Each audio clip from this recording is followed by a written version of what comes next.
Welcome back for another episode of Today in Space. I hope you enjoyed your 4th of July celebrations for those of you in the US. Now it's back to business, or space business, that is. To begin, I'd like to talk about a video that Elon Musk and SpaceX released of the camera on board the first ever recovered fairing for SpaceX on the Falcon Heavy STP-2 mission we talked about last time. For anyone that doesn't know, the fairing on a rocket is the cover over the payload that is being delivered to orbit. It's on there to help protect the payloads on board from being damaged as the vehicle exits the atmosphere, and it also makes the vehicle more aerodynamic to get through the atmosphere and actually deliver things into orbit. Once it's done, it gets jettisoned safely away from the rocket once there is essentially no more atmosphere left to cause any damage or harm the satellites or spacecraft on board the vehicle. Now, these fairings have historically been dropped and recovered after launch, but not reused. This brings an even higher price tag to anyone looking to get to orbit, as they can't be reused, so they're being wasted, and you're paying for one time. It's like buying a ticket. I love this example. It's like buying a ticket from Boston to LA, and you throw the plane out afterwards. It's going to be very expensive. What makes them historically impossible to reuse, the fairings, is they typically fall into the ocean after launch. Salt water and spacecraft are not friends. Once a fairing falls into the ocean, it becomes too expensive to repair them and reuse them. So the cost of one fairing for SpaceX is $6 million, which typically there are 2 fairings for each launch vehicle. The one fairing constitutes 10% of the total launch cost. So figuring out a way to recover these and safely reuse them could bring lots of value to any customers delivering their payloads into orbit and can help stimulate a business in space. Now, after the Falcon Heavy STP-2 mission, SpaceX has successfully recovered a fairing for the first time without touching the water. They needed to use a ship called Miss Tree to chase the fairing on its way back to Earth as it glides using altitude thrusters and a steerable parachute to get right underneath it and catch it. As I mentioned before, the video from on board the fairing released by SpaceX and Elon Musk on Twitter, it's really amazing to watch. I highly recommend watching it. The link is in this episode's description or page on todayinspace.net. There were blue light particles apparently created from atmospheric reentry, and it looks like the thing is going through warp, like in Star Trek, if you only catch a little bit of it. So you don't really know what you're looking at, and it was really nice that Elon Musk had on there a short description of what was happening there. And when I saw the video, my mind instantly went to thinking about science communication.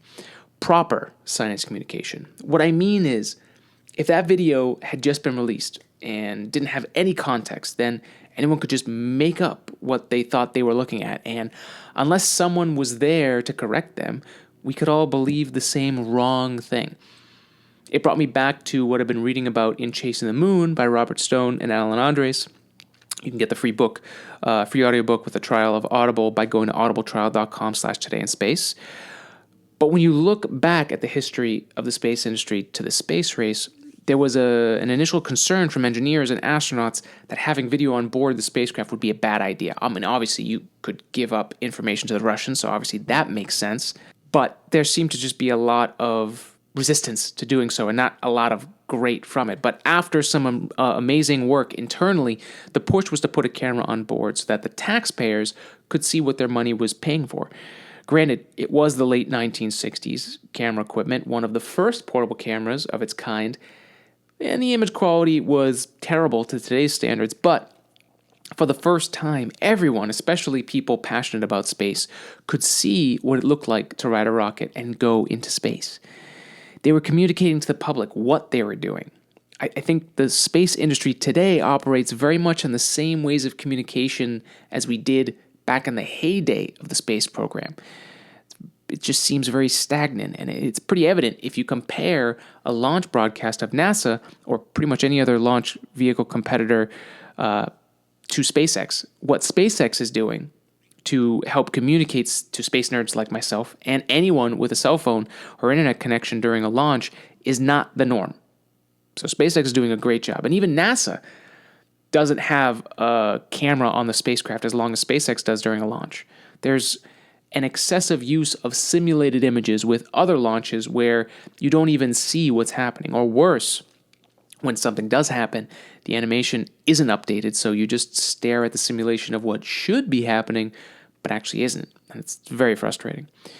Even NASA isn't releasing immediate footage of launches or tests like SpaceX did with the fairing recovery. And look, SpaceX got that idea from NASA originally, and their openness is obviously, in my opinion, in honor of how open NASA has been over the years. NASA could easily tell us nothing, like it did for so long in the early days of the space race, or like how Blue Origin operates today.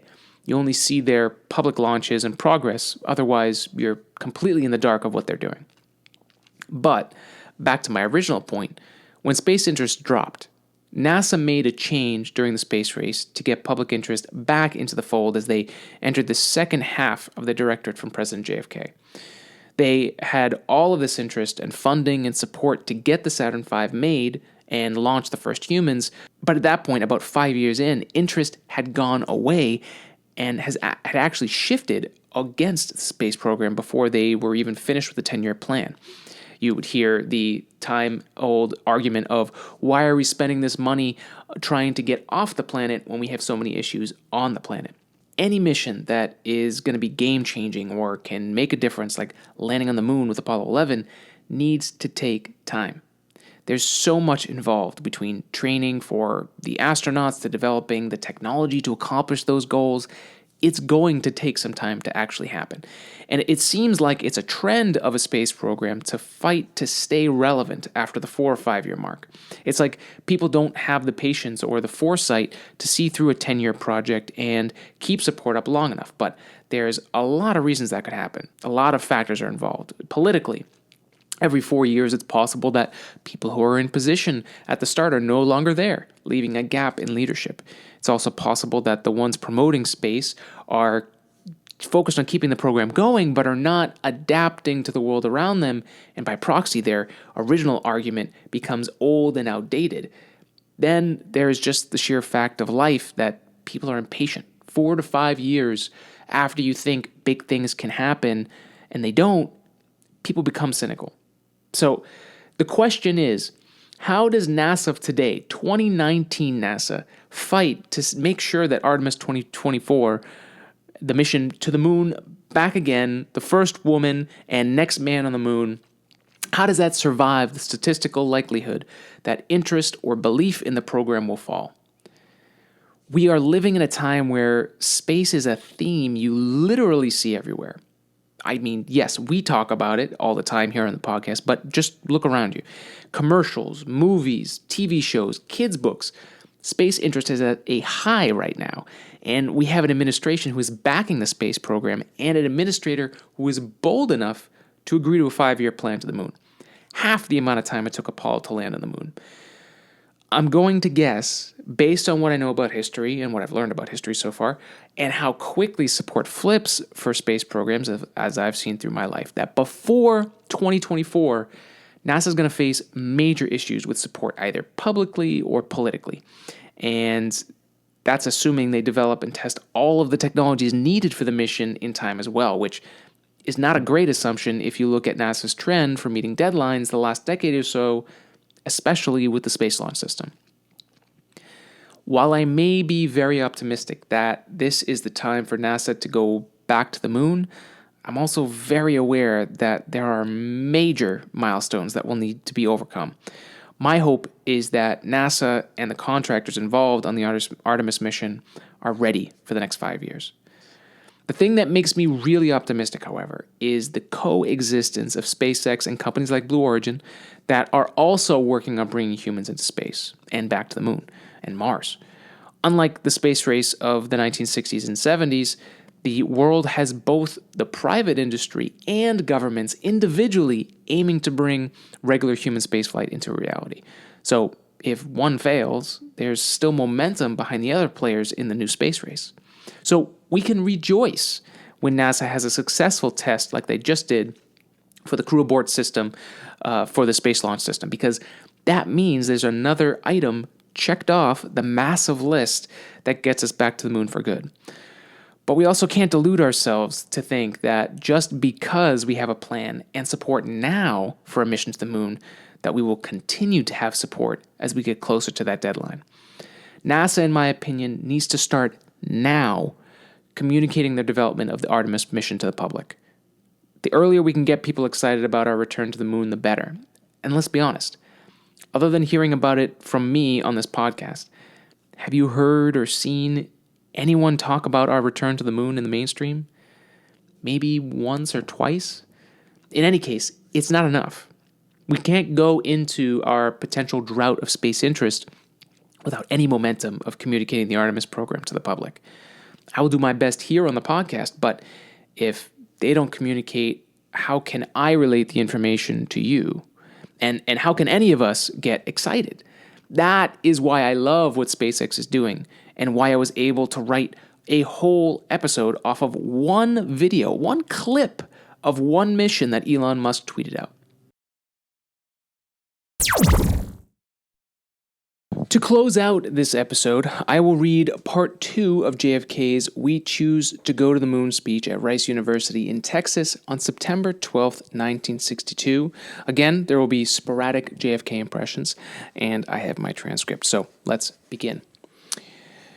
Those who came before us made certain that this country rode the first waves of the industrial revolutions, the first waves of modern invention, and the first wave of nuclear power. And this generation does not intend to flounder in the backwash of the coming age of space.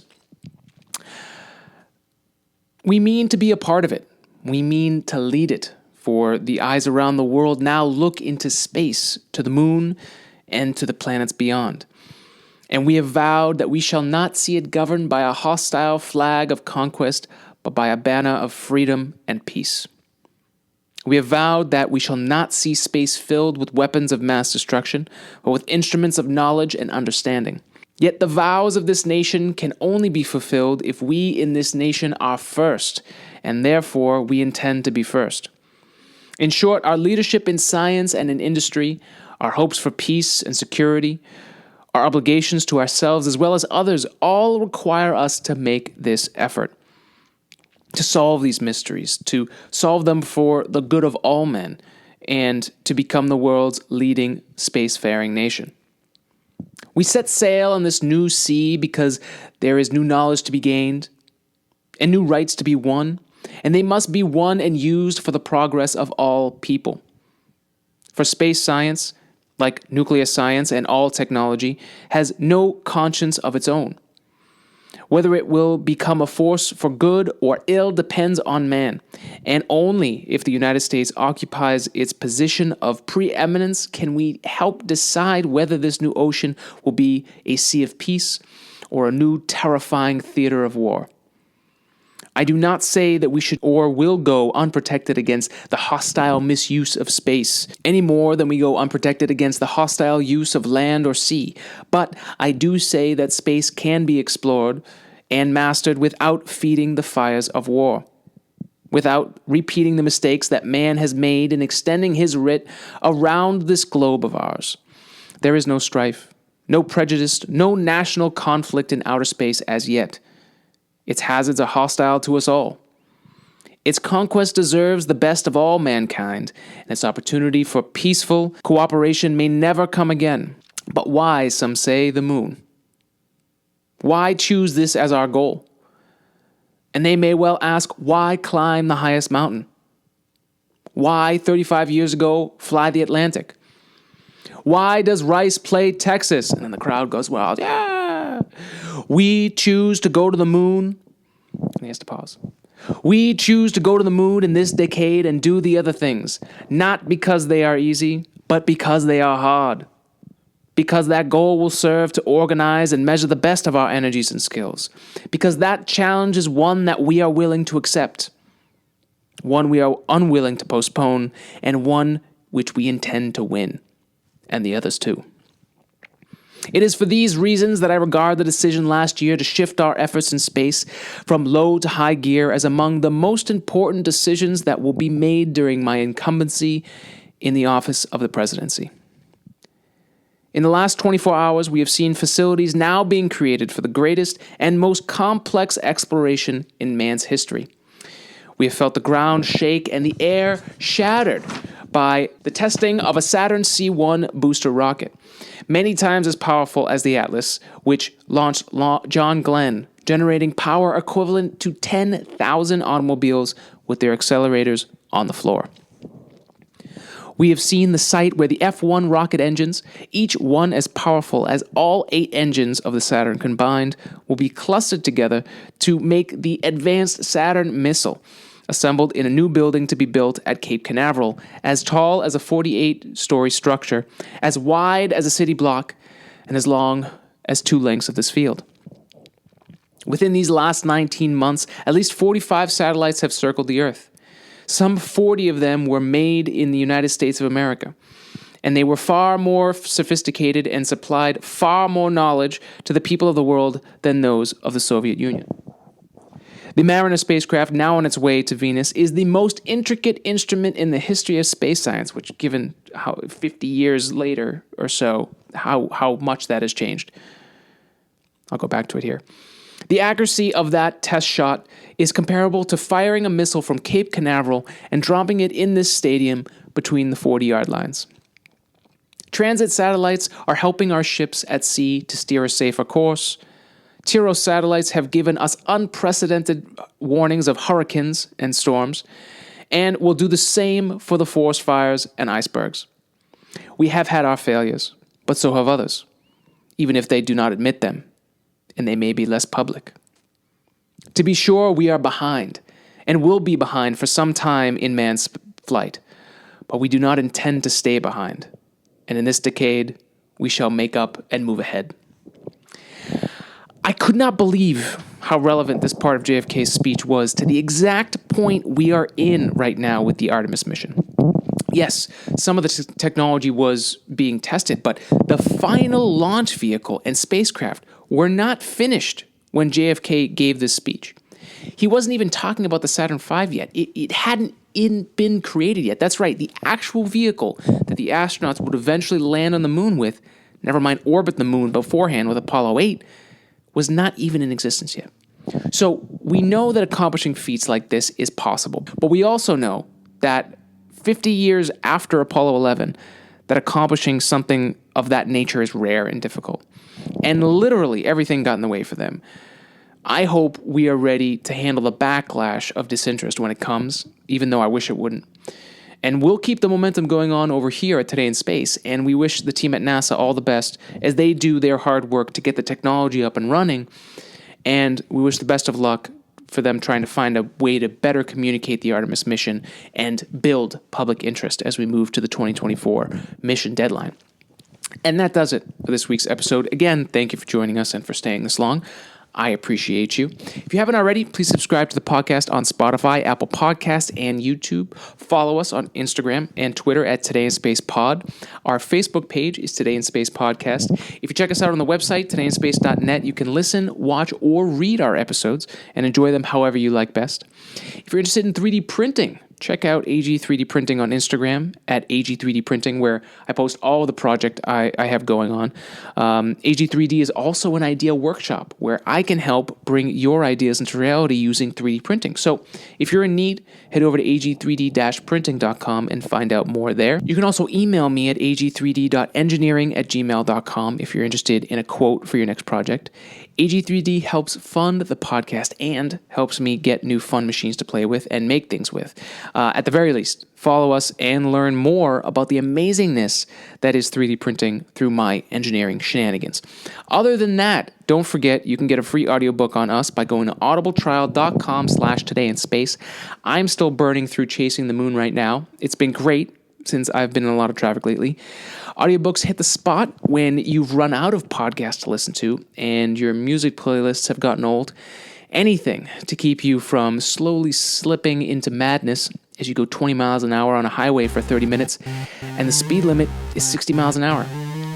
I hope you have a great week. Stay on the course and make sure to spread love and spread science. See you next time.